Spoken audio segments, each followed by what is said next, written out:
Welcome to a meeting of the Board of Education of Somerset Hills. Please be advised that this and all meetings of the board are open to the public and media, consistent with the Open Public Meetings Act, and that advance notice required therein has been provided. This is a meeting of the Board of Education of Somerset Hills at which formal action may be taken. The public will have an opportunity to be heard as shown on the agenda. Roll call, please. Mr. Baker? Ms. Cooper? Here. Mrs. DeGrombre? Here. Mrs. Frenda? Mrs. Lees? Here. Ms. Nathans? Mr. Rosen? Here. Mrs. Tober? Here. Mrs. Rye? Here. Mrs. Santoro? Here.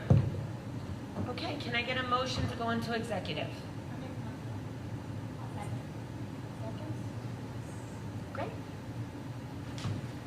Let's go into executive.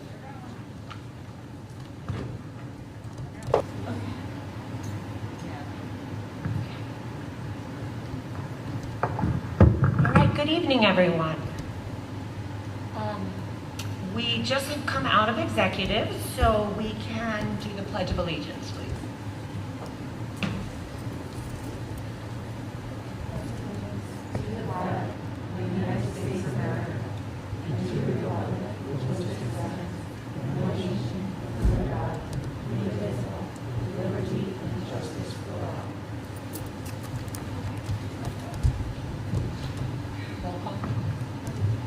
Can we do the roll call, please? Ms. Cooper? Yes. Mrs. DeGrombre? Here. Mrs. Lees? Here. Mr. Rosen? Here. Mrs. Tober? Here. Mrs. Rye? Here. And Mrs. Santoro? I'm having problems here. I'm here. Okay, before we move into correspondence, I would like to just mention two things. We do have a mask policy at the school, so we would ask that all participants in this evening's meeting wear their masks for the duration of the meeting. And then I would also like to welcome publicly Kristen DeGrombre, who was sworn in on Monday, August 16th, and joined us for committee meetings last week, and we're very happy to have you aboard. Welcome.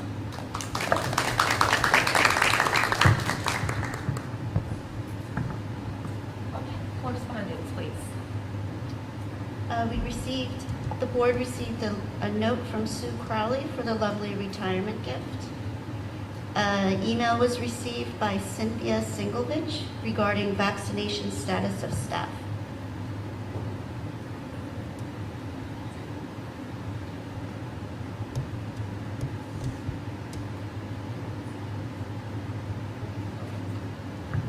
And for anyone just coming into the meeting, I would like to reiterate the school does have a mask policy, so we respectfully ask that you wear your mask for the duration of our meeting this evening. If you need a mask, we have them. I'm just respectfully asking that all participants in our meeting abide by our policy to wear masks. You're in the building. Yeah, you have to put one on. Yeah, we're in the middle of the pandemic. Yeah. So we're just asking you to put on a mask, please. Thank you. We appreciate your cooperation. Thank you. Okay. Here we have the report of the superintendent. Sure thing. Ricky's, yeah, we're good, right? Yep. Good evening, everybody. Start of every school year is prefaced with a summer of hard work. Administrators and office staff work on schedules and plans for the year. Maintenance engages in beautification and facilities efforts. Our teachers take courses, teach courses, and write curriculum, and custodians clean their hearts off. All that was true before and continues to be the case. But every year feels a little bit different than the year before, and fall 2020 was no exception. We became experts at Zoom and Google Meet. We learned to raise our hands virtually, and by the time June 2021 rolled around, we thought we were out of the woods. Our school days were close to a typical length, our graduation outdoors and full capacity, and we optimistically hoped fall 2021 would be a return to old times. I realize that may not necessarily feel like it's true at this point.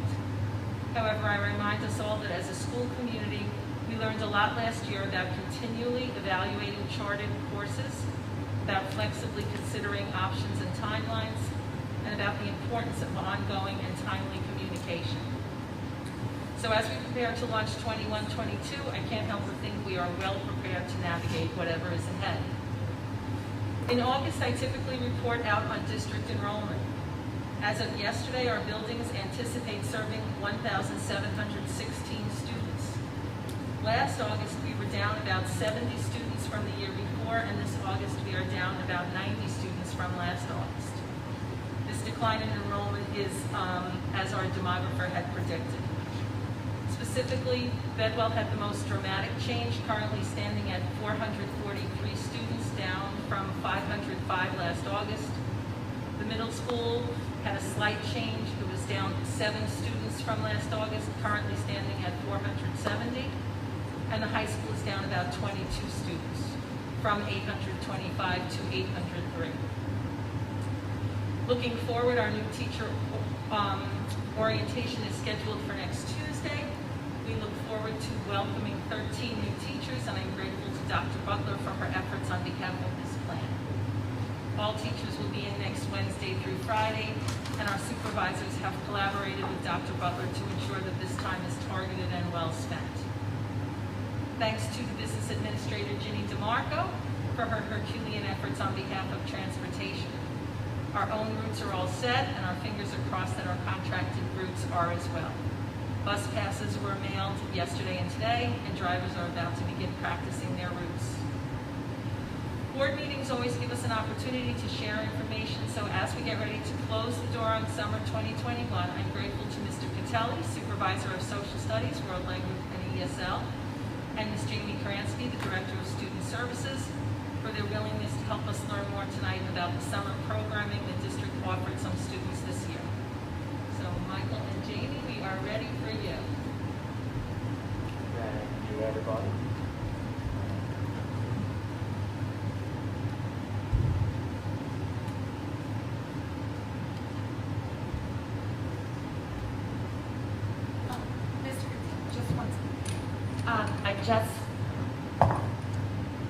We have a packed board meeting this evening with a lot of important things to do, so we definitely would like to move through this, and we certainly would appreciate cooperation with regard to our mask policy. So if everybody in the meeting, participating or not, in the room, in our school building could put on their masks, we would appreciate cooperation. That includes you, sir. Yeah. Goodbye. Sir, if you don't wear a mask, you will be asked to leave. I have a mask on. Put it on You're your not face. wearing Oh, it. I'm hot right now. So then go sit outside. No, I'd rather sit here. Then leave, please. Yeah. No, your children can wear a mask in school all day. You're an adult. Put it on. Stop acting like a 2-year-old. Taking a break, I'm sorry. Taking a break to read. If you need a break from your mask, you may certainly step outside the door. Thank you for putting your mask on. We appreciate that. Thank you. If you don't mind, I'd just like to take a break every once in a while. We certainly appreciate that, and you may take a break outside in the air. I'd rather read. Good. Take him out.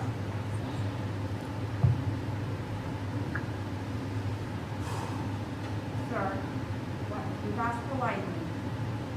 Please. It's the last time we're going to I ask. can't hear you.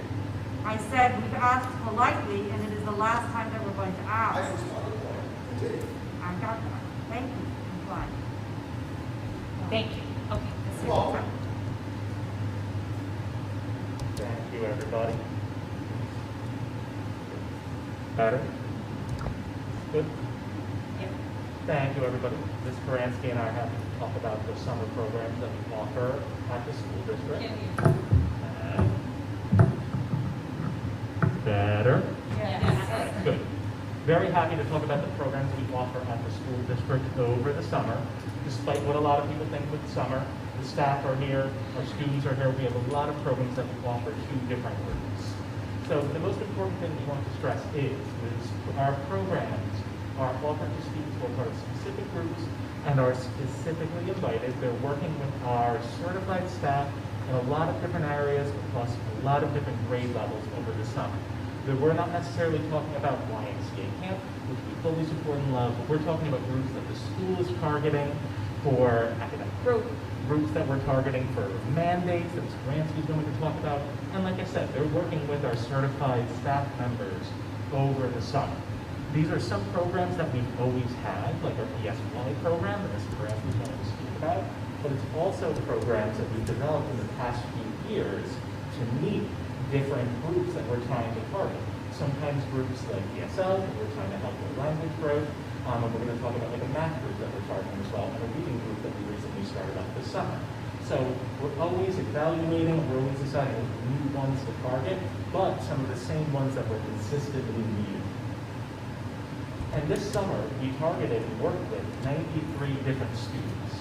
So throughout the various programs that we had in ESY and throughout the summer, we worked with roughly half of that group being special ed students, and the other half being other groups that we were targeting, like I said, some math students, some language students, and ESL students.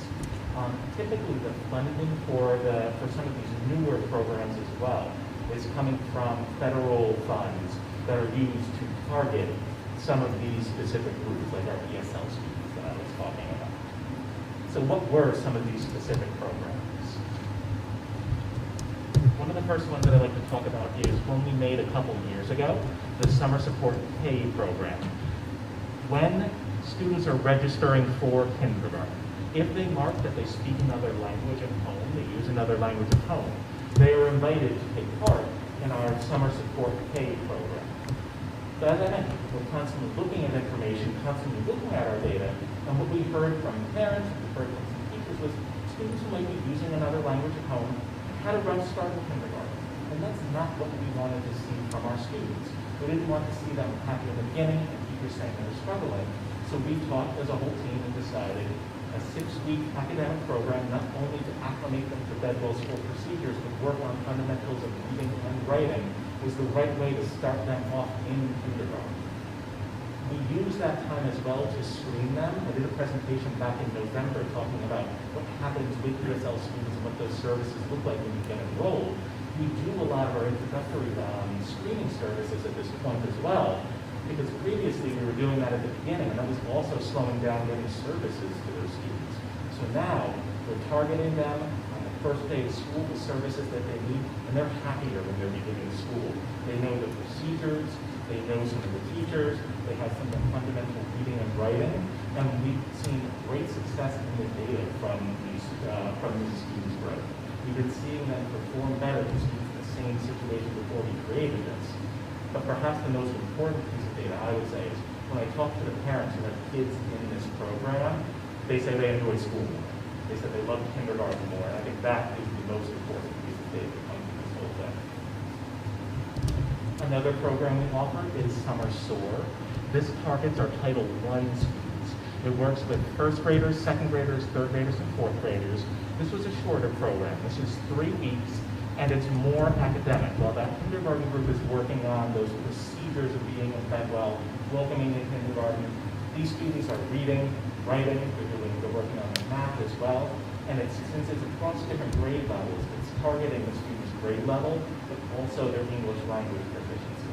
This is one we've been doing for a little bit longer. It actually was this group that gave us the idea to start the kindergarten idea. We were saying it was working for this group, but we expanded to the kindergartners, so we were getting that other feedback in out. And again, we've seen success with this program as well, the growth of our ESL students in this program. Getting that extra support over the summer, targeted from our certified teachers, has helped them grow in the way that we would expect. The next one is a brand new one. It ran this morning, it's going to run tomorrow. It's the first year we were running it, because again, we're constantly saying what's not working, what can we add, how can we change, how can we grow. And this is summer math support. So this is students exiting BMS. This would be rising 9th graders, so students leaving 8th grade who are going into Algebra 1, or some of our newcomer students who may have been in our high school newcomer program who took the fundamentals of math, and in 10th grade are going to begin Algebra 1. we found a lot of those ESL students needed a little bit extra support to be able to be in an Algebra 1 class with a lot of that rich math and language that was there.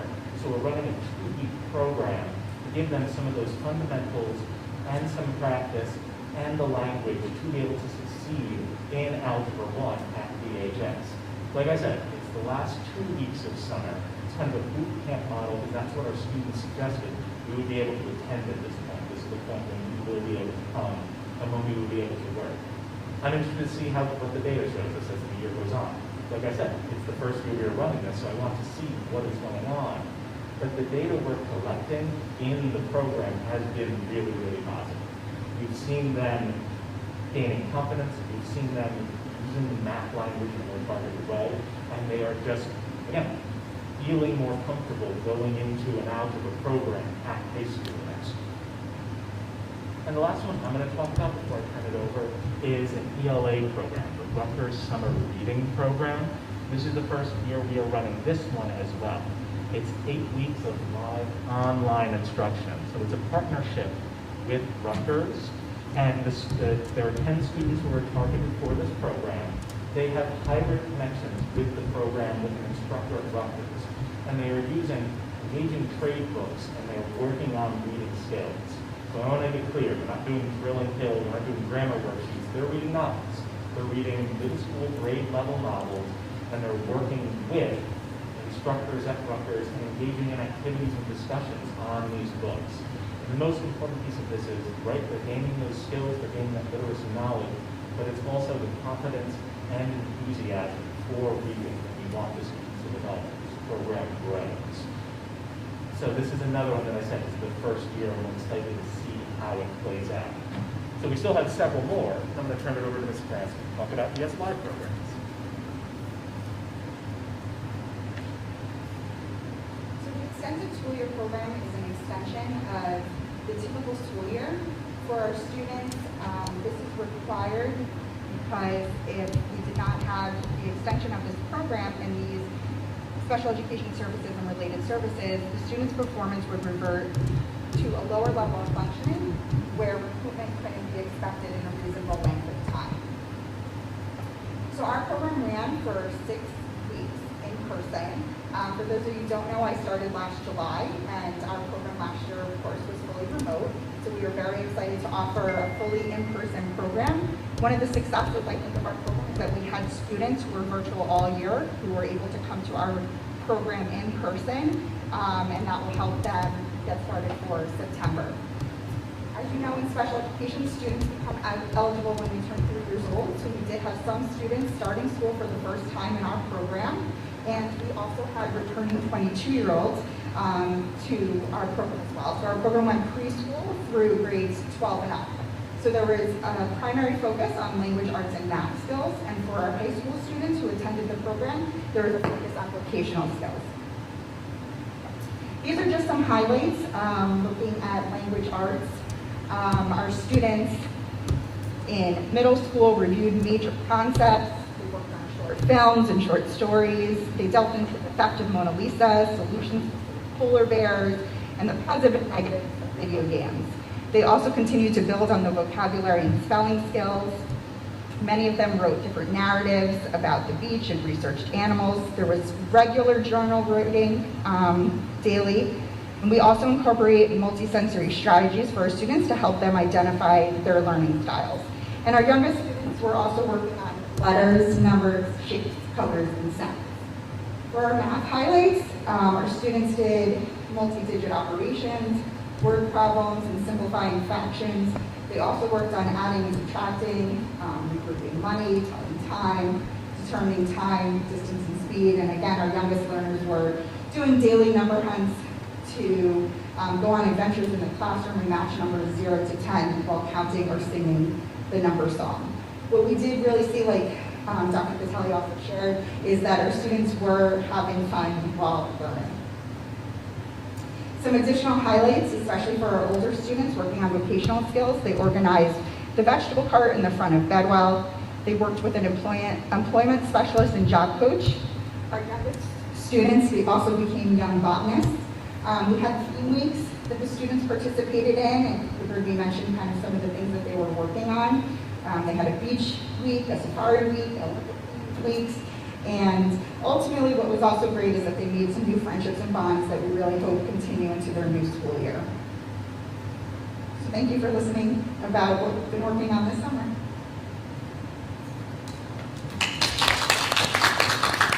Thank you both. I'm so grateful for your willingness to come out tonight. I think it's important to always remind us that school is about teaching and learning. So thank you for that. Heather, that Okay, yes. concludes. I just want to thank you both for coming this evening and for the information you share with us. Thank you, Roger, or Dr. Dempsey. Okay, public comments for actionable agenda items. We very much welcome input from the public. Public comments are welcome at this time on any actionable agenda item. Towards the end of the meeting, there is a second public forum on any topic. Please state your name and address. Comments are limited to 3 minutes, but an individual may speak a second time after all others who wish to speak on the topic have been heard. Please understand that our public forums are not structured as question and answer sessions, but are offered as opportunities to share your thoughts with the board. In instances where the board feels that there is a misunderstanding or inaccuracy, the board president or superintendent may address the comment. In accordance with New Jersey statute, the board will not discuss matters regarding specific personnel. Public comments will be limited to 30 minutes. Thank you for your input.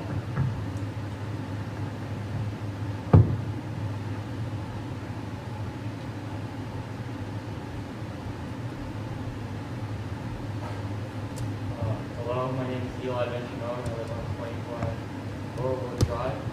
And Dr. Dempsey sent out an email concerning VHS and contact tracing. And I wasn't completely sure what she meant when she said that people who were unvaccinated would miss out 2 weeks of school if they were contact tracing.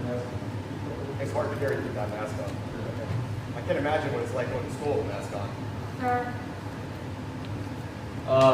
That's better. Okay.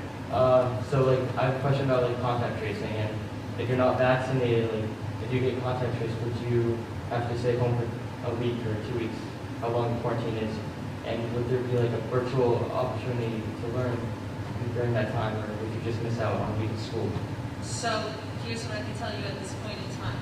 The amount of time that you would have to be excluded if you were unvaccinated would depend on what the state Cali score is, what the COVID activity level indicator, I think it stands for. If that level was green or yellow, our district physician has indicated that we can modify what we had been doing last year, where students were excluded for 10 days, and you would be out 7 days with a negative test taken between days 5 and 7. If we were not in that level in terms of our community transmission rate, then we would have to go to a longer length of time. We would have to go back to 14 days per the Department of Education and the Department of Health. In terms of what those learning opportunities will look like, we are in the process of fine-tuning what our quarantine instruction will be. It will be somewhere between what would typically happen if you were out sick and what you had last year. We have been told that students can't avail themselves of remote instruction for the full year. So we're trying to figure out how do we do the best to give you access to what's happening in your classroom without necessarily saying, okay, we're incentivizing you to sort of stay home longer than you might otherwise. Thank you. Absolutely.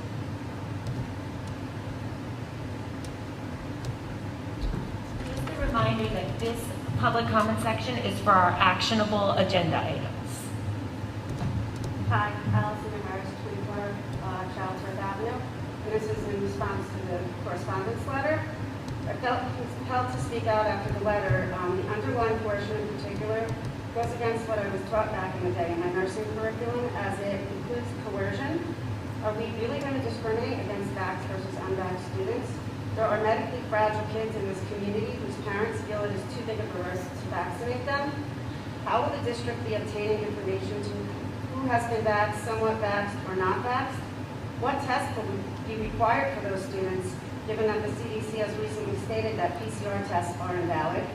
How is the district and the Board of Ed planning on educating students that will be required to stay home for 14 days at a time? The COVID-19 vaccinations do not eradicate COVID.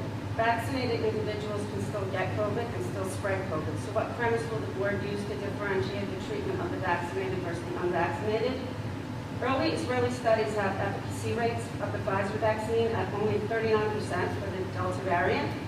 As of 8/8/21, the VAERS data showed 12,791 deaths from the vaccine, and the UDRA vigilance database that the Euro uses as of 7/31 had 20,525 deaths and over almost 2 million injuries. The only vax that is FDA approved is for 16 and up, leaving most students not eligible for an FDA approved vaccine, and many parents are not comfortable with that option. The vaccine was jammed through with no advisory panel and no public comments. They did not follow Robert's Rules of Order. Why is that? I have to believe this is due to the FDA's last debacle over the Alzheimer's drug, aducanumab, I'm sure I murdered that, which 10 of 11 members of the advisory committee voted against the approval of the drug. One uncertain, and they went ahead and granted approval anyway. 3 members have resigned in protest. So the FDA is not even listening to their medical experts. I'd also like to point out the fact that as of last week, 75% of New York State, more than 600,000 healthcare workers remain unvaccinated. So they're not even sure with this rushed vaccine. They're not comfortable with getting it. And these are people that know COVID, they treat COVID as they were on the front line. The bottom line is that these are our precious children who are at an event rate probability of around 0.001% of disease or death from COVID.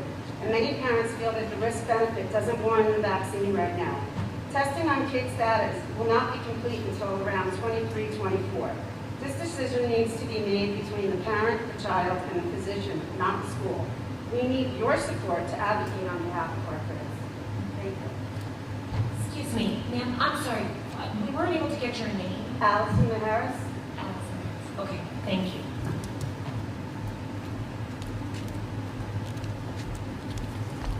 Okay, I just want to explain one thing. So while we appreciate that the correspondence is on the agenda, we are only taking comments on actionable agenda items. So those are items that the board will be voting on this evening. Pass a handout that backs up what I said. Yep, I can use that. Okay. So if you have comments on actionable agenda items, you may speak now. If not, we will conduct the business, and at the end of that, we will have another comment session where you may speak on any topic.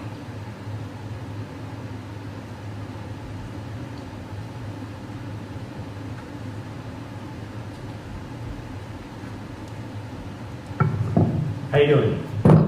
Great.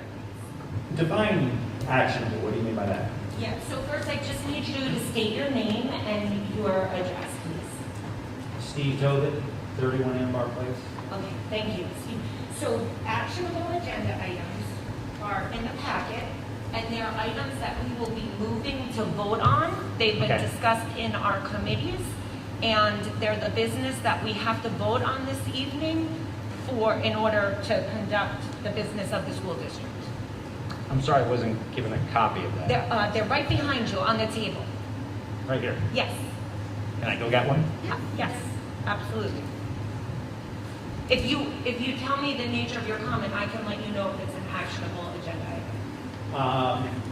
As a, excuse me, as a former teacher, I just wanted to compliment the teaching and just make a slight recommendation. But I'm not sure if Yeah, that's so that would be the second public comment section. the second. Yes. Okay. So we have two. We have this one on the actionable agenda items, and then we have another one as soon as we're able to vote on our agenda items. Okay. Okay? Thank you. I'll be over there. All right, we appreciate it. Okay. Good evening. Kathy DeLuca, 50 Main Street, EPAC. Just a question on two of these. I believe they're actionable. Correct me if I'm wrong. For adopting curriculum documents, It says newly revised and completed curriculum documents. Can you just elaborate on that? I'm just more concerned with like the first and third grade level. Is that something that's done every year, or has something serious changed in the curriculum? It is done every year. Generally, whether if we have purchased new curriculum, we align our scope and sequence with that.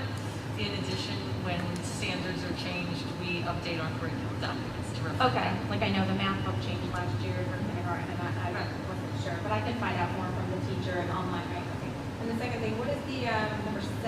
Approve the comprehensive equity plan. It says 2019-2022. The comprehensive equity plan is a plan that we file with the state every 3 years. We look at our practices and procedures, and we look for opportunities that we believe are unrecognized that need to be addressed. I can tell you that that plan in particular included ensuring that at each building there were rooms designated as lactation rooms in case staff had that need. Okay, thank you. Sure.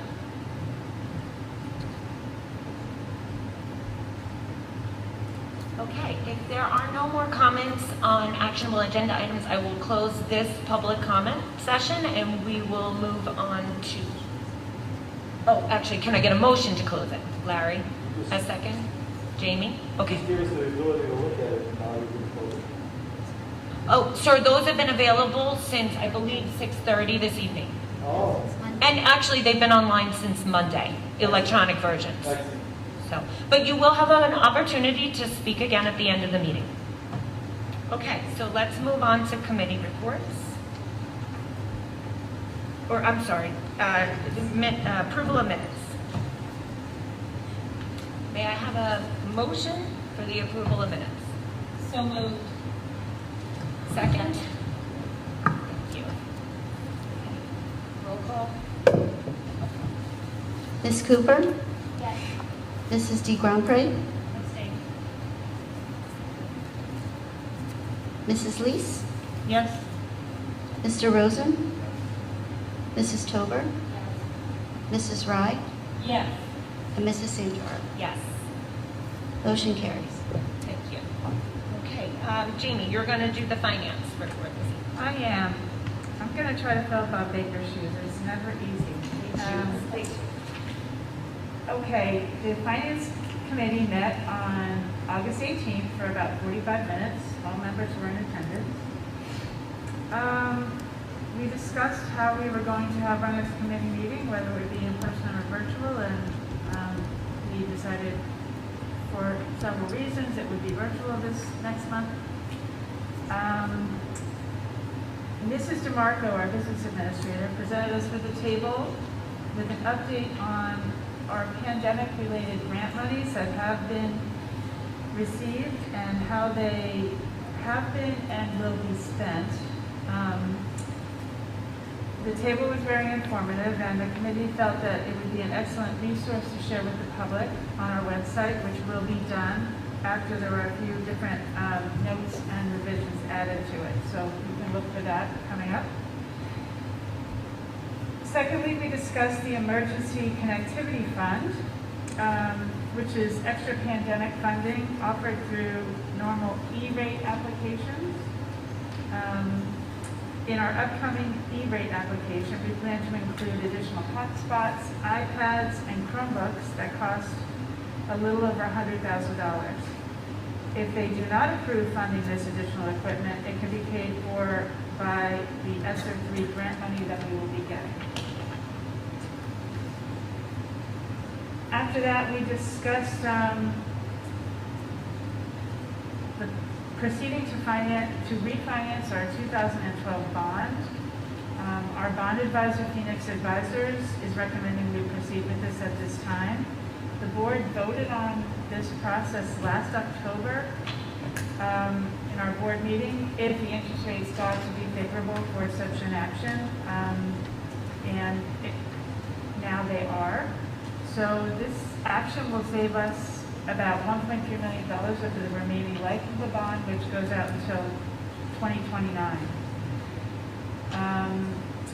The committee recommends proceeding with the refinancing, which will start with the sale of the bonds on September 14th. The closing process will be in December of 2021. We discussed the use of the savings, and we are recommending that it be placed in our capital reserve fund for future big ticket items such as replacing the turf field cover, resurfacing the track, and new textbooks, etc.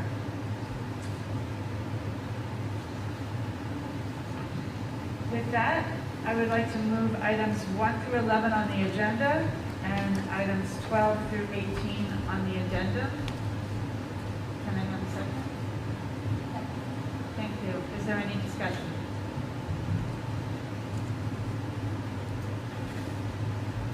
Okay, seeing none, roll call. Ms. Cooper? Mrs. D. Grandpré? Yes. Mrs. Lees? Yes. Mr. Rosen? Mrs. Tover? Yes. Mrs. Rye? Yes. And Mrs. Santoro? Yes. Facilities and operations. Thank you. I have actually two reports that I have to give today because F and O met in the month of July, which is rather unusual for us. So all board members on the committee were in attendance in July on the 20th. In addition, Dr. Dempsey, Dr. Butler, and Mrs. DeMarco were there. We were visited by Mr. Schwartz to discuss his technology updates that were ongoing over the course of the summer. He talked about upgrades that were being done to all three district buildings and the Alcott building as well. Switches are currently in the process of being replaced so as to support improved phone and Wi-Fi capacity. And again, this is in all four buildings of the district. The monies for that project were already in the budget and that we passed in the spring. A new server has been purchased through Dell, and the money for that was done through the IT budget. And that server will improve connections, again, between all district buildings, and will replace a server that has exceeded its usefulness. Something I hope no one ever says about me. The phone system is also not quite up to snuff. So when we have to install new switches, we have to install a new phone system. The plan is to install the system at BHS first, followed by Bedwell Elementary School, and lastly at Bedwell Bernardsville Middle School, sorry. And this work may continue into the school year. The new system will be purchased as a lease to own, which is much more cost efficient than the program that we're currently using to support the phone system. A public health update was given by Drs. Dempsey and Butler. Mask and other COVID-19 protocols were discussed, and at that time, the governor had yet to mandate mask use in all New Jersey schools, and so our discussions were, I don't even know what to say. The use of the BHS track.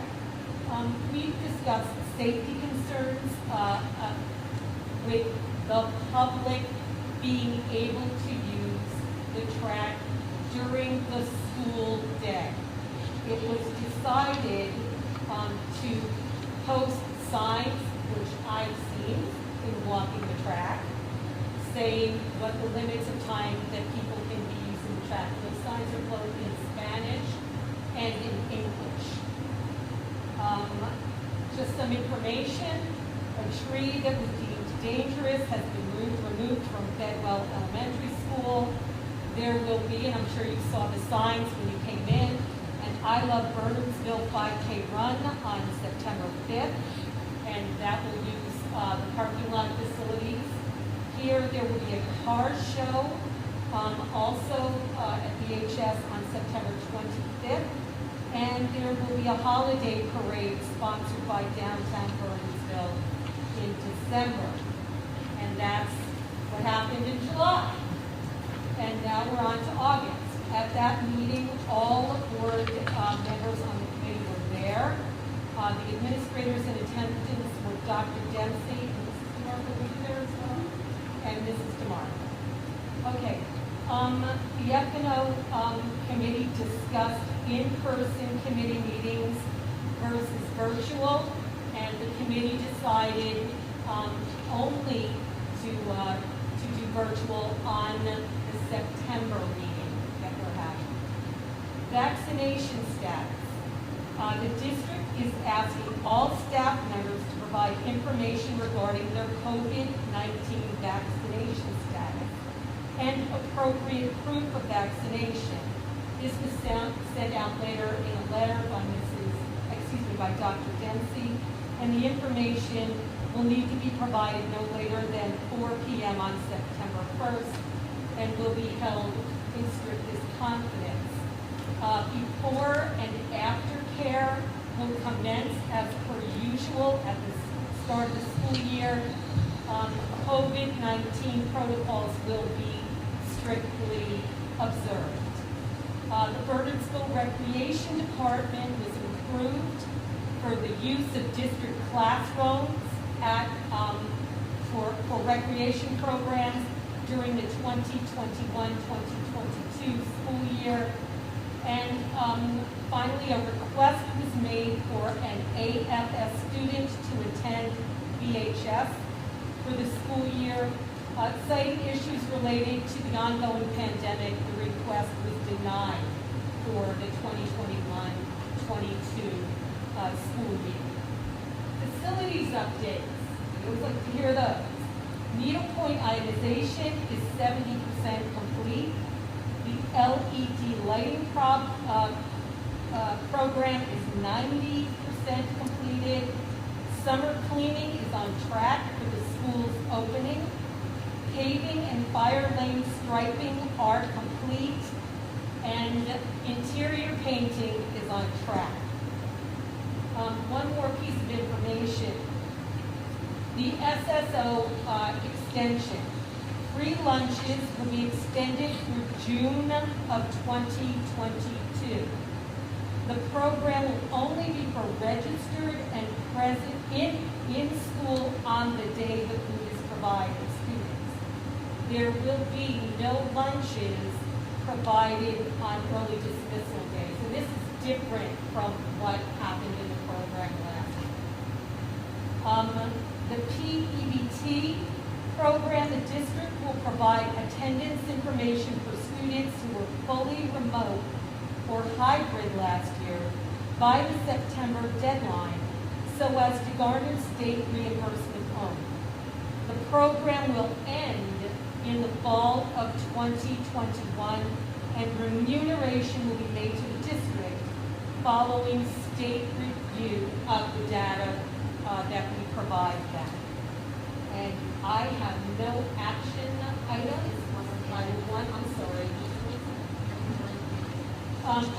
Number one on the addendum.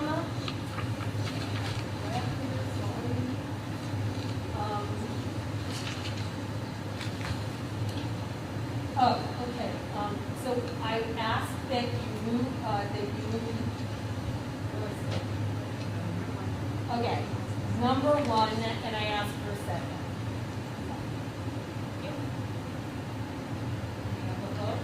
Oh, no, is there any discussion? Can I just ask a question?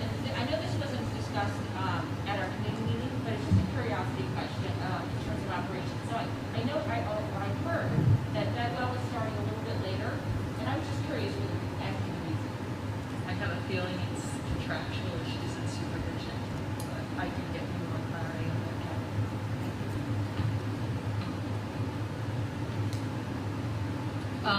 Can we take a roll call? Ms. Cooper? Yes. Mrs. D. Grandpré? Mrs. Lees? Mr. Rosen? Mrs. Tober? Mrs. Rye? Yes. Mrs. Santoro? Yes. Motion carries. Thank you. Nicole, curriculum, please.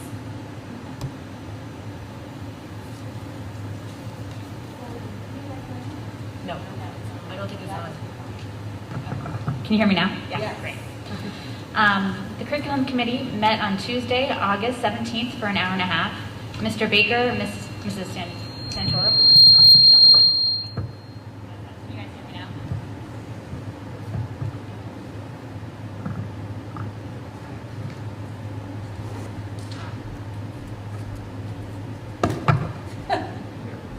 Great today.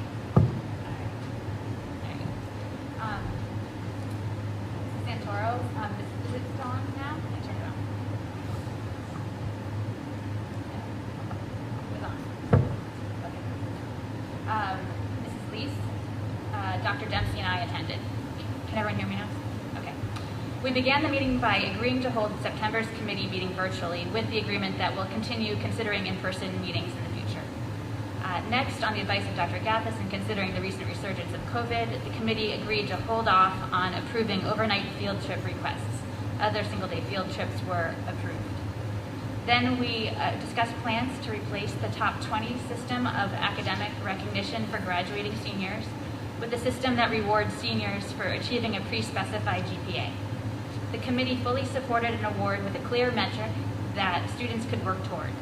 Given that current BHS students are already familiar with and may be expecting the current top 20 system, the group agreed that the new system should be introduced for this year's incoming freshman class of 2025. The group requested that Dr. Nigel attend a future curriculum committee meeting to discuss potential criteria for the award and the relative benefits of a single-tier approach versus a multiple-tier approach, such as cum laude, magna cum laude, and summa cum laude. So then Dr. Dempsey reviewed plans for the fall regarding COVID protocols and issues related to staff vaccination. All committee members present agreed that information related to vaccination coverage in staff members is needed and that all staff members should be asked to provide information regarding their vaccination status. The state currently requires full-time in-person instruction for K-12 school with no remote option. However, discussions about how to meet the instructional needs of students who must quarantine due to potential COVID exposure are currently underway and are evolving due to changing guidance from the state. Clearly, for students aged 12 or older, vaccination is the best option to ensure student and staff safety and to avoid disruptions in instruction or in participation in extracurricular activities. Next, we discussed the status of the DARE program in the district's curriculum. According to Chief Valentine, the Bernardsville Police Department is no longer supporting DARE and will only be offering the LEAD program to local schools moving forward. According to the BPD, LEAD will offer an improved curriculum with the same benefits that the DARE program has historically provided. The police department has already trained 3 police officers to be certified instructors to offer a seamless transition to LEAD. Administration will be reviewing the program to ensure its adherence with curricular standards. Dr. Dempsey updated the committee about the use of the status of the World Language Program at VMS. Challenges regarding the lack of world language teachers seeking employment continue. After the administration reached out to the approximately 40 rising 7th and 8th grade families regarding preferences related to Latin instruction, 20 responded, of whom about 6 requested information regarding possibilities for switching languages. The others expressed a preference with continuing Latin via live instruction through proximity. It's assumed that the students of the 20 families who did not respond will also continue Latin through the system. Finally, we discussed the fact that Ms. Gransky and Mr. Catelli would be attending our August BOE meeting to present the district summer special ed ELL programming options, and thanks to both of them for their presentation today. And that concludes my report. I'd like to move items 1 through 13 on the agenda. And again, I guess, and I don't think I have anything on the agenda, right? Okay. Do I have a second? Second. Any discussion? Well, I have a few comments and questions that I'd just like to add. Sure. So first, I apologize that I couldn't be at this curriculum committee meeting, but I was traveling back from vacation with my family. I just want to start by adding my thoughts around the awards for seniors achieving the GPA target. I wholeheartedly support the change in the top 20 system and feel that it really moves students away from competing with one another to competing with themselves at a defined target. Additionally, what I like under the system is that there is no cap on the number of students who can be recognized. So I think that's fabulous, and I still applaud the administration for moving in this direction. However, I think where I differ with the recommendation is that it's only going to be for incoming seniors, for incoming freshmen and classes thereafter. I understand not wanting to necessarily change things for seniors who will, this is their last year, but I do feel that there's opportunity to implement it for sophomores and juniors. So I just wanted to put that out there. I don't know if we can discuss. Secondly, I just want to confirm my understanding that there were 34 students who desired to take Latin at BNS then. There were about 40 in 7th and 8th grade. Right. When the survey went out, we heard from about 20. And one of the things we were trying to glean was if we could not find a part-time Latin teacher, would parents and students still feel as interested if they had to take it through proximity? We didn't want people to feel as though they were kind of railroaded into that. It seemed that there were about 6 at the time we met, and it may have gone up to 8. It was definitely less than 10 families who wanted to talk to Mr. Patelli to sort of see what that option. I do not know how that played out. I know we are continuing to advertise for a part-time Latin teacher. We have not found one yet.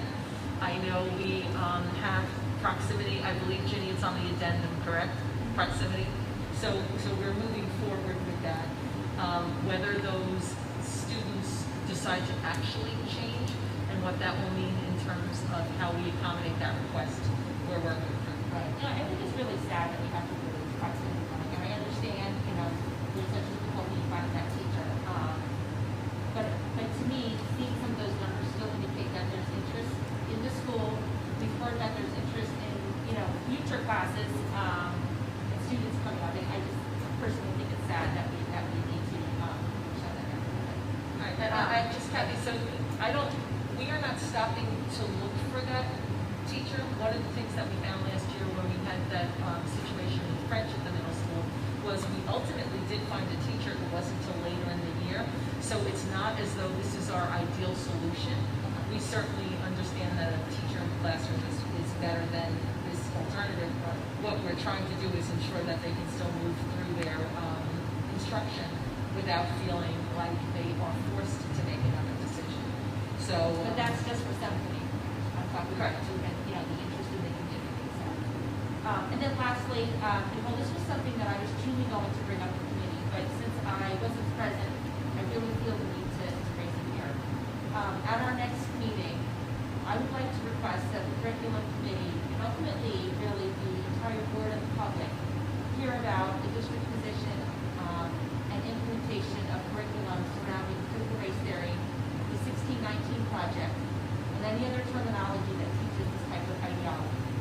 I know it's a hot topic in our society today. I'm not taking a stance. I just think that community members want to know and have some transparency. And I, as a board member, would like to have some transparency around the philosophy and the status of this program.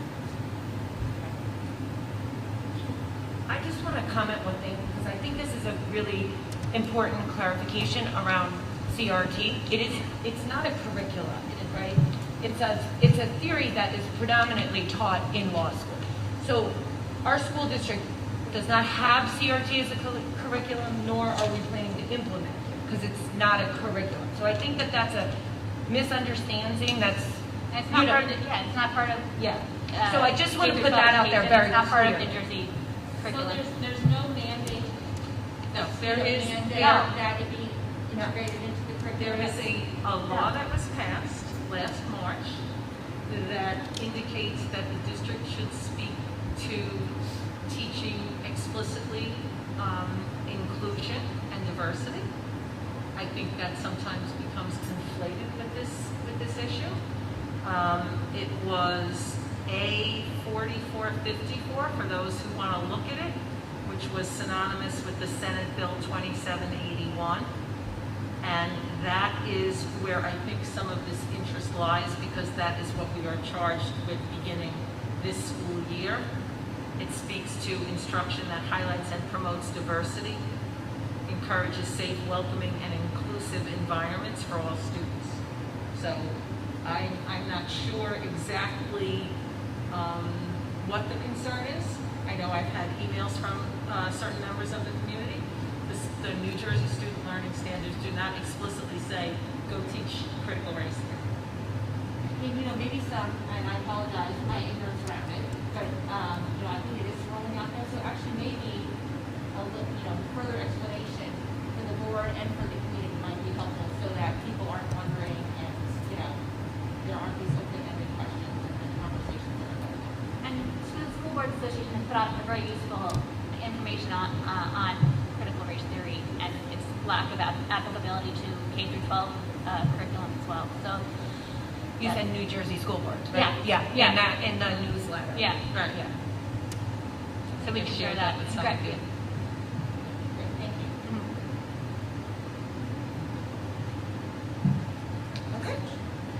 Okay, so we also need to acknowledge if there's any discussion from the board around the public hearing regarding nursing services plan. Do any board members have a comment on the nursing services plan? Okay, if not, specifically for the nursing services plan, I would like to open up for public comment on that topic only. If anybody in the public has anything they'd like to comment on. Sorry, what was that about? On, very specifically, we need to have a hearing on the nursing services plan. If there's no public comment on that, I will close the public comment for the nursing services. Or, I'm sorry, can I have a motion to close that? Move to close. Thank you. A second? Okay, now we can do a roll call. Ms. Cooper? Yes. Mrs. D. Grumprey? Yes. Mrs. Lees? Yes. Mr. Rosen? Mrs. Tober? Yes. Mrs. Rye? Yes. Mrs. Santoro? Yes. Motion carries. Okay, Kathy, personnel, please. Okay. The Personnel Committee met on August 19th at 3 p.m. for about 1 hour. The Personnel Committee met on August 19th at 3 p.m. for 1 hour. Board members in attendance included Mrs. de Grandpré, Mrs. Lees, Mr. Rosen, and Mrs. Santoro. We are also joined by Dr. Dempsey. First, the committee agreed that the September Personnel Committee meeting would take place virtually rather than in person. Secondly, as discussed in other committees, this month, Dr. Dempsey discussed sending a letter to all staff members requesting a copy of their COVID vaccination record. And then the rest of the meeting surrounded topics related to personnel and district planning for the 2021-2022 school year. With that, I'd like to move items numbers 1 through 46 on the agenda and items 4, 8, 12, 16, 34, and 47 on the addendum. Can I have a second, please? Thank you. Are there any questions or comments? All right, seeing none, can we have a roll call, please, Mrs. Marco? Ms. Cooper? Yes. Mrs. D. Grumprey? Yes. Mrs. Lees? Yes. Mr. Rosen? Mrs. Tober? Yes. Mrs. Rye? Yes. And Mrs. Santoro? Yes. Motion carried. Thank you. Nicole, you're going to do community relations this Yes, evening, I right? have big- Policy. Oh, no, no. Oh, policy. I'm sorry, Jamie. That's okay. The policy committee met on August 19th for about an hour. We had all board members in attendance. We reviewed the random student drugs policy and noted that this policy will be in effect for the school year 2021-2022. We went over the alert summary, which lets us know what items are on the first reading list. Let's see, we noted that several policies pertaining to COVID from last year have been abolished, but that's because we have a new policy, 164811, the road forward, which talks about new policies or updates to policies with the current environment now. Talks about masking, masks on transportation, etc. And with that, we decided to make our next committee meeting virtual. And with that, I would like to move items 1 through 2 on the agenda and item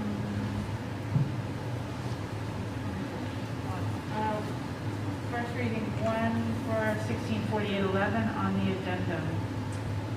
Can I have a second? Thanks, Pat. Is there any discussion? No? Seeing none? Ms. Cooper? Yes. Mrs. DeGrombre? Yes. Mrs. Lees? Yes. Mr. Rosen? Mrs. Tober? Mrs. Rye? Yes. Mrs. Santoro? Yes. Motion carries. Okay, and here we are, community Right. relations. Yes, I'll try to fill Sam's shoes here. The Community Relations Committee met on Tuesday, August 17th for an hour and 15 minutes. All board members and Dr. Dempsey were in attendance. The committee opened with a discussion regarding the format of our September committee meeting and whether it should be in person or virtual. The group was happy to move forward in a virtual capacity, but wanted feedback from the curriculum committee to make sure our formats align for members who attend both back-to-back. Both committees decided to meet virtually in September. Dr. Dempsey then discussed feedback from the community regarding the alert she sent out last Monday. Specifically, she heard from parents regarding mask policies and how instruction would be handled for students who are contact traced and are out with COVID. As of right now, the statewide mask mandate is in place for all individuals in the school setting, and we'll be starting off the year off with no virtual instruction component. Dr. Dempsey also updated us on the current CDC guidance for school-based contact tracing. There is exclusion from the 6-foot rule for students only, meaning so long as students are spaced at least 3 feet apart, they will not need to be contact traced. This does not hold true for teachers or adults who still must be traced according to the 6-foot guidance. Those who are excluded will be currently able to return to school after 7 days with a negative test result conducted 5 to 7 days after exposure. Note that the rules for exclusion depend on the level of risk in the community, as Dr. Dempsey discussed, and may evolve over time. Currently, those who are vaccinated will be exempt from contact tracing-based school exclusions. This prompted a discussion regarding vaccine mandates for staff. Ultimately, our recommendation was to ask for the vaccination status of all employees. Since our meeting, the governor has issued a mandate that all school staff, teachers, and administrators must be vaccinated or submit to testing at a minimum of once or twice a week by October 18th. Then we discussed next steps regarding our strategic plan. We are hoping to launch our strategic plan sessions soon after the start of the school year, with the first session on October 21st, the second on November 11th, and the third on December 12th or the 13th. The hope is to conduct these sessions in person, but obviously the public health circumstances will dictate if that's possible. The feasibility of both in-person and virtual options will be further discussed with Gwen Thornton, our School Boards Association rep. We then discussed collaborating with town leaders, including the mayors and council members of the towns in the district, and strategies for optimally engaging these representatives in the larger community in this process. This is the opportunity for community members to help set the direction and focus for the district over the next 3 to 5 years. Our goal would be to have Board of Ed members attend the appropriate town council meetings during September and October to announce and provide updates on the strategic plan process in all towns within the district. We also focus on the importance of leveraging all available communication vehicles to reach parents and community members and educate them on the importance of this process. These include announcements in Friday folders, the district Board of Ed website, in a HSA social media, meetings and communications, and school-based social media outlets, as well as the local newspaper. Grassroots community engagement by board members will also be critically important. Next, we revisited the desire to create a formal feedback loop for public comments at Board of Ed meetings. We ask that this be discussed within each committee to either get support or voice concerns with this process so that we can proceed with the new procedures as quickly as possible. To reiterate, the idea is for community relations to keep a record of all public comments and then follow up with administration on next steps. Status of those comments would then be reported out through community relations at the following board meeting. This feedback loop would allow us to make sure the public is aware of the status of the board's response to their comments if or when they're relevant. To formalize the process we already follow but may not be overtly clear to the public, and to provide more clarity to the public on how the board functions. Next, we discussed creating a Board of Ed news section in the Friday folder. Important highlights from the previous month's Board of Ed meeting could appear here, as well as strategic plan information and updates. And finally, we discussed the status of updates to the Board of Ed website. All updates to the website have been submitted, and the relevant pages within the website are currently being updated. We hope to have it completed as close to the start of the school year as possible, and we look forward to sharing the final and evolving product with everyone soon. And that concludes my report, and I don't have any items to remove. Any questions or comments?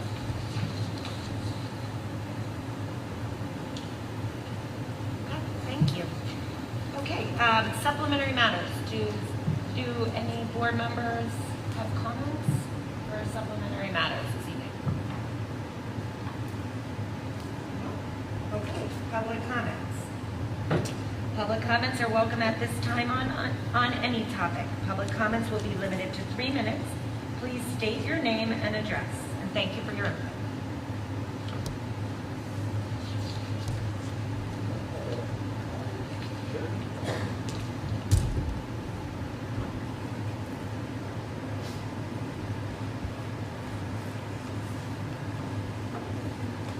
How are you? Once again, my name is Steve Tobin. I live on Ambar Place here in beautiful Burnsville, New Jersey. Sad to say, I guess it's just because sad. I'm getting old. It'll be next month.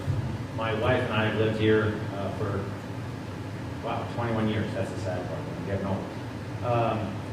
One of the many reasons why we chose to move here to Burnsville, and I stress the many reasons, is because of the school district. We've heard great things about it, and I think it's safe to say that just about everything, all the great things we heard about the school district have been true. Namely, the teachers. We think like all the teachers that my kids have had, we've had nothing but compliments for each one of them.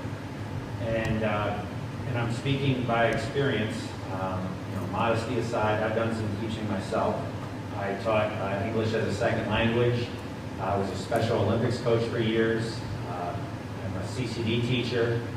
And believe it or not, not long ago, I taught at St. Michael's School. It's a K-8 school in Newark, New Jersey, a town about 45 minutes east of here. And the reason I'm bringing this up, no, it's not to tell you about my teaching experience, but just that I'm speaking from experience. And that is, I think, actually, it's more than I think. I know that it's tough enough to be a good teacher. They have so many obstacles going against them. And so it's almost as if it'd be helpful to the teacher if they didn't have their arms tied behind their back. I think one of the biggest obstacles is communicating with each of their respective students. I once had a teacher, Mr. Bauer. God, the guy could stare at me and he would like rip me in half. I mean, he just had this stare that I was like just hypnotized. I mean, aside from what he was saying, he just had this stare. And the reason I'm bringing that up as an example is that there's eye-to-eye communication. And I'm bringing this up that it's so important to not only hear what the teacher is saying, but to see what they're saying. And I'm a big proponent of being mask-free. Obviously, I'm speaking with you with the mask on, and I know that we don't have the power to do away with the state law. I understand it's a state law, but I'm just trying to speak on behalf of teachers I know, one of my very best friends is a middle school principal up in Bergen County.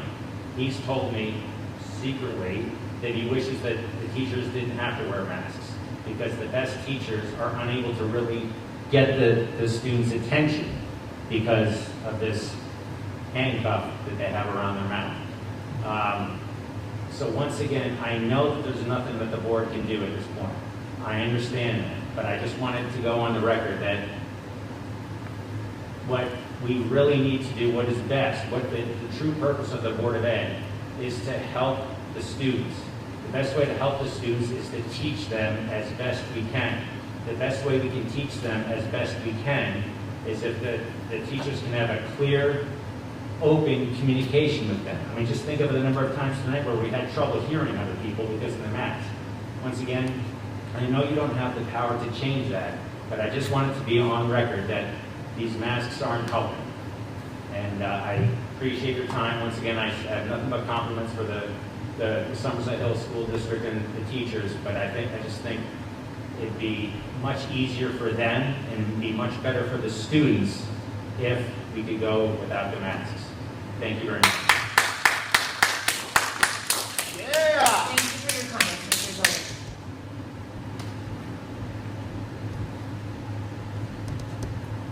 Hello. I just have another question / comment about Bedwell. So my brother is rising into third grade in Bedwell, and we recently got an email concerning Chromebook pickup for elementary school students in Bedwell. And I saw my brother last year, like every single time he got off the bus, it was hard for him to carry the Chromebook. I couldn't imagine him doing it for most of the day, just going from his classroom and then back to the bus, which is a lot for a little kid. And I also was wondering why they still need to have Chromebooks, if it's like related to the coronavirus, or is it just a new learning implement? I encourage you to have that conversation with your parents, to talk to his principal and their teachers. Certainly, we invested in Chromebooks for all our students last year, knowing that while we hope that never happens again, we may need to be able to pivot to that again. I do not anticipate that every single student is going to have to carry that in the same way this year as they did last year, but it's too soon for me to speak to that, and certainly not specific to a grade level. Okay, thank you. I'm sorry, can you just state your name for us one more time? Eli Ben Shimon. Thank you.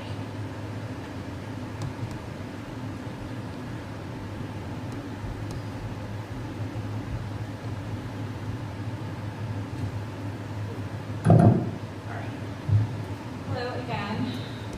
Kathy DeLuca, 50 Main Street, PCAP. I also have had a great experience with my kids at Bedwell. They have had a good experience, I should say.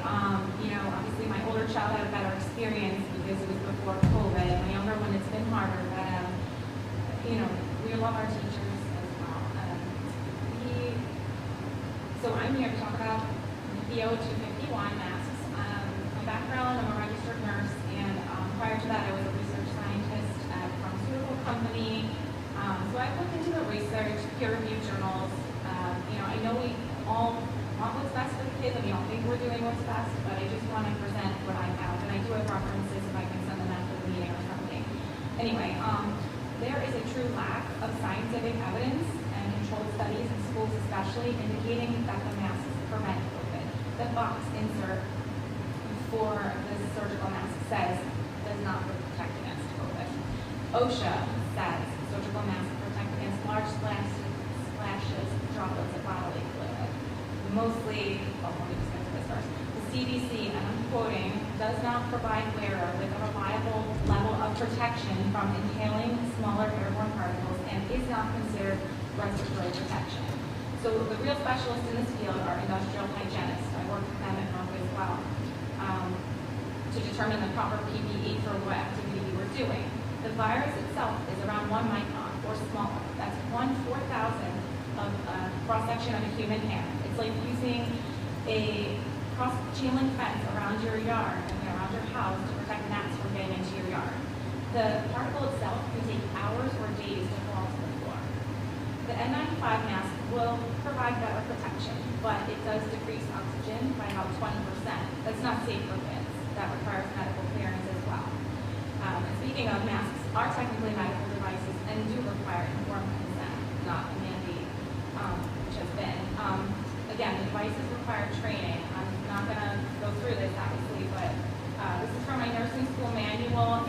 11 steps to wash your hands.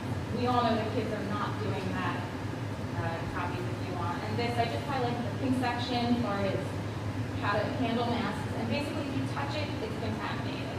So we know that kids are in the bathroom, they're on the bus, they're putting the mask in their pocket. Kids aren't sanitary by nature, right? Fingers in the mouth, fingers in the nose. The group of parents in Florida, I'm sure you all heard, they sent their masks to a lab, and there was really resistant bacteria, disgusting things on them. To me, that bacteria is more dangerous than COVID for children at this point. Right now, there's 0 cases at Morristown as of Monday, I should say. More children died 2019 to 20 of the flu, and no one was masking. That wasn't even really in the news, sadly. Another study out of Germany shows that the masks increase, surgical masks increase CO2 up to 13,000 to 25,000 parts per million, where the upper safe limit in a closed room would be 2,000. So in addition to that, there's increasing evidence for psychological harm. Again, I have journal references. Communication, speech, as the last gentleman was saying, anxiety, fear. We have to do a cost-benefit analysis. So how to keep it safe. Engineering controls. I think we're doing some of this, and I'd love more information later. Destruction. Excuse me, Ms. Luke, you're over your 3 minutes, so if you could wrap up. It's a little bit more, but I'm speaking on for some other mothers that weren't comfortable, so if you just give me like 30 seconds, I would appreciate it. But the engineering controls, destruction, containment, airflow exchange, cleaning protocols. I just don't believe it's a cookie cutter approach. Our buildings have adequate spacing, shields on the desk. I was on the committee last year for reopening. Original plan, sit at your desk, take off your mask. Murphy changed that. So anyway, as our elected board, I really would love for you to stand up to these kids and bring the decisions back to the district. He said you don't have the power, but you do have the power to write a letter. A lot of districts are, and they're getting involved. I'd love the kids to have a normal year. Last thing, please, can you open the playground? Children need gross motor skills to increase their fine motor skills with writing and stuff. So running around in the grass is not the same as climbing on the equipment, monkey bars. The playground will be open. Awesome. Thank you. Thank you for your comments. Fantastic.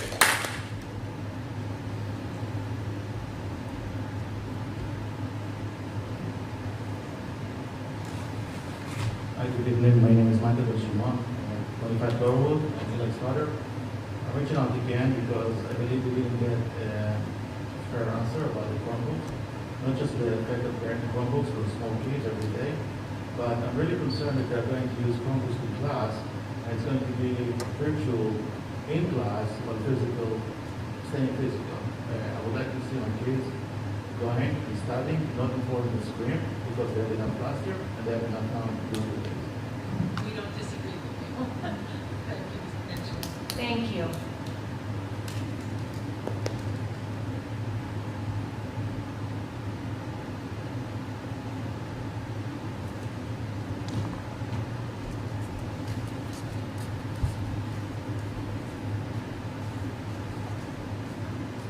Me again. I didn't want to run out of time before, so what I left out was that my middle daughter graduated here probably around 5 years ago. I have always been a fervent advocate for this district. My oldest 2 daughters are a year apart. My oldest daughter went to private school. Emily came here, and I watched side by side. The education here was hands down better than the private school. Emily was very prepared for college. She's got a successful, job right now as a thermal engineer. I always tell people the schools are hidden gem, and that's why I came to speak. I just didn't want to see division in this community because we've always been a community where everyone cares about one another, and people have different beliefs about things. And what's best for their child. So the teachers here, especially in the high school, like how I watched her go through, are just second to none. They're fabulous. Thank you.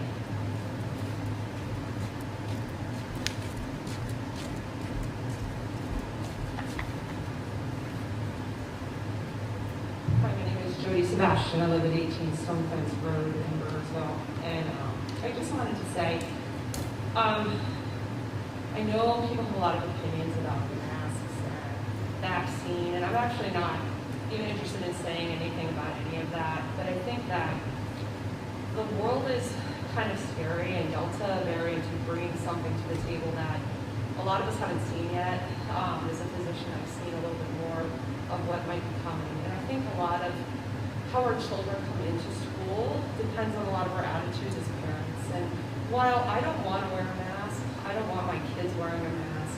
I don't want my kids virtually learning. I want my kids to have normal years. My kids, all of our kids are missing out on so much. It's not the school board, it's not the governor, it's not, we're all doing what's best to keep everybody safe. There's so much evolving, and I think that I just want to give props to the Board of Education and our educational teams trying to navigate all the mandates and the changes that are happening. So I think as parents, like as much as I don't want my kids wearing masks every day, if they have to wear a mask to give them a slight chance to stay in school and not be virtually learning, then I'm willing to work with my kids to give them a good attitude about it and help them prepare for what they have to do to get some semblance of normal. So while I don't want to wear a mask, and I don't preach about vaccination or what you want to do and the choices you make for your children, there's some people that truly can't be vaccinated if they choose to get vaccinated, and there's complications from this disease that we're just learning about now, and I think that as parents and community members, we need to come into this with an attitude that, all right, this stinks, but this is what we have to do to try to keep them in the classroom. So I think that's an important take home for everybody. So while not ideal, this may be what we have to do in order to keep them in the classroom, and in which case then my kids will be wearing their masks, and I'm going to try to make it so it's not a punishment and it's not something miserable, but something that we just have to do to get through it. There's a lot of different masks that fit kids very differently, and you can find some that are comfortable, play around with it. Some of the athletic masks are easier to breathe through, and the mask also is not as much protecting you as a person from catching COVID, but it's preventing you if you're an asymptomatic carrier. Or Delta now is a runny nose and a sore throat and a little cough. This is not like full-blown illness. So if I can wear my mask when I'm seeing my patients and when I'm interacting with people in close proximity, and maybe if I'm an asymptomatic carrier, I can prevent myself from giving it to you or someone else I might come in contact with. To me, it's worth putting a mask on to try to make sure some kid who really can't get vaccinated or could have a bad outcome doesn't have it. So thank you very much for everything you guys are doing, and I think we have a tremendous task ahead of us this year, and hopefully we can have some semblance of normal. So thank you very much. Thank you. We do too. Thank you, Dr. Session. Any other comments at this time?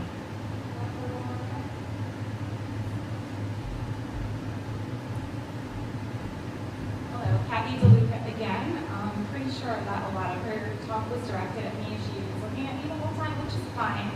I just would like to request Dr. Sebastian to provide you or me or someone with controlled studies in schools and the proof that the masks that are not N95s or respirators do work. Because I just explained how I went through like hundreds of journal articles. I have 3 boys age 8 and under. I stay up late at night. I research the heck out of this.